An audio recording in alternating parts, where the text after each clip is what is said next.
Hello and welcome to the Pinter Beer Chef. It can be a little bit of an arduous task dissolving the supplied Pinter 3 Purifier Granules. So today we're going to look at a slightly easy alternative that you might want to give a try. An easy method to dissolve the granules and get your Pinter 3 nicely sanitized, ready for your next brew. Let's take a quick look at the method.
Okay, so there you have it. It's quite important that you get these granules thoroughly dissolved, of course, to sanitize your Pinter 3 correctly.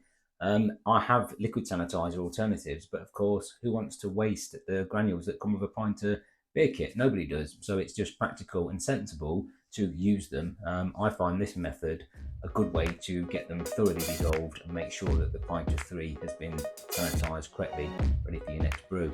So there you go. I hope you find it useful. Give it a try. Let me know how you get on. And that's it for today. So I will catch you on the next one.